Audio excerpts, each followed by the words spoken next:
Bonjour à tous, nous avons en mémoire ce qu'a été l'année 2021, c'est-à-dire pour beaucoup d'entre nous, une année difficile, des deuils, la maladie et cette inquiétude collective, cette angoisse collective qui vient d'une épidémie dont on n'avait pas vu l'appareil depuis plus de 100 ans. Et c'est dans cet esprit que nous abordons 2022 et nous savons tous à quoi nous sommes confrontés, c'est-à-dire d'abord une nouvelle vague qui fait encore beaucoup plus de contamination qu'aucune des vagues précédentes, des centaines de milliers, des records battus tous les jours. Mais pour l'instant, je dis pour l'instant, sans qu'aucun d'entre nous n'ait la certitude que ça va durer, pour l'instant, nous savons que la situation à l'hôpital est maîtrisée parce que nous avons réussi à vacciner, ce qui permet de freiner les conséquences les plus dramatiques de la maladie. Et cela, c'est-à-dire regarder les choses en face et se doter des armes nécessaires pour qu'on puisse affronter l'avenir et l'affronter positivement, cela c'est la même chose pour l'ensemble de la société française, pour l'ensemble de notre économie, pour l'ensemble de notre système scolaire et de formation, de nos universités, de la formation professionnelle, et j'ai même envie de dire pour l'éducation populaire.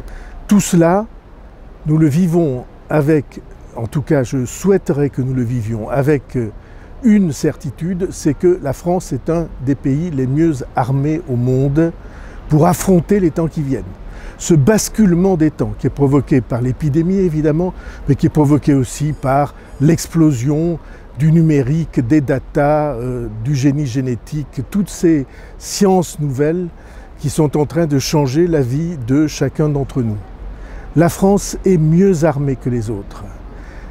Elle peut saisir ces occasions. La répartition de la production dans le monde, par exemple. Avant, c'était en Extrême-Orient parce qu'on savait qu'on y trouverait les prix, le coût du travail le plus bas. Aujourd'hui, on peut aller beaucoup plus loin et un pays comme le nôtre peut rivaliser et peut-être même se trouver en tête devant ces régions du monde. Mais à tout cela, cet optimisme, cette capacité de saisir les difficultés et de relever les défis, cette possibilité d'être un modèle dans le monde, à tout cela il y a une condition. Et cette condition, c'est notre unité.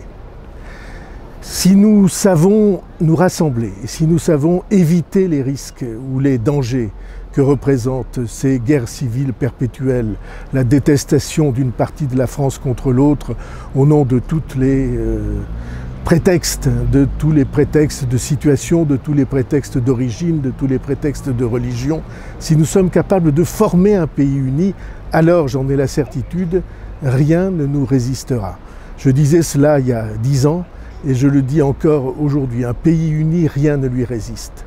Cette volonté de former un pays solidaire et soudé, c'est la condition même pour que la France soit demain en tête, comme elle a le droit d'espérer l'être dans le monde.